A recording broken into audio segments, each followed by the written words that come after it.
As you can see, I'm beautifully pouring this beer. Look at this gorgeous pour. It's because it's a little warm. But look at that head retention on a sour beer, right? Guys, so first of all, this is Plainsdealer, AKA High Plains Drifter is what I keep calling it by accident because I can't keep the name straight, but Plainsdealer. So Plainsdealer is a take on a whiskey sour. I thought it was, we were talking about how do we find another use for whiskey barrels.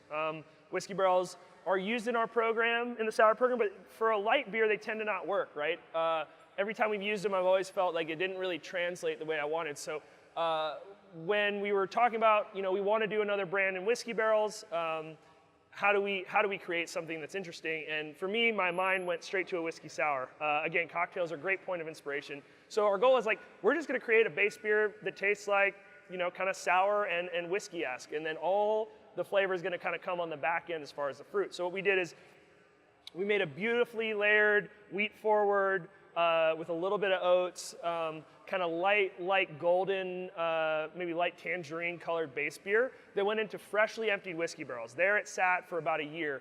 After a year, we really developed this base that just had all the nuance of the whiskey barrel, but it was a little, it obviously doesn't have the richness of whiskey because it's not such a high alcohol beverage. It's an 8% beer. Beautiful, beautiful golden color.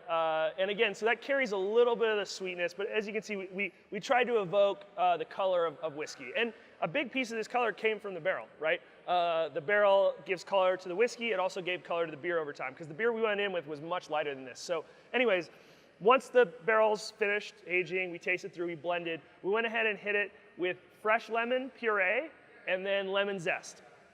By hitting it with the lemon puree and lemon zest, we really layered in that bright aromatic lemon character that the cocktail has.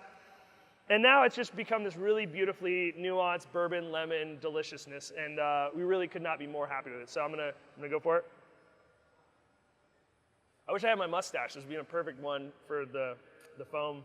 Rarely do you get head retention on a sour beer. And again, all the tannins from the oak is helping support some head retention in this beer. But yeah, again, beautiful. Lemon, kind of layered with the bourbon, a light tannic character in the finish, a little bit of oak, but mostly you're just getting like that kind of nice bourbon vanilla, a little bit of anise in there, and then the big lemon character over the top. So a really great beer, another one of the great cocktail-inspired beers that we've done. Super excited about it, perfect for summer. Again, it's nice to have a bourbon beer you can release that's better for summer than winter, but get your hands on it. It is part of the Canvas series, so there won't be a lot.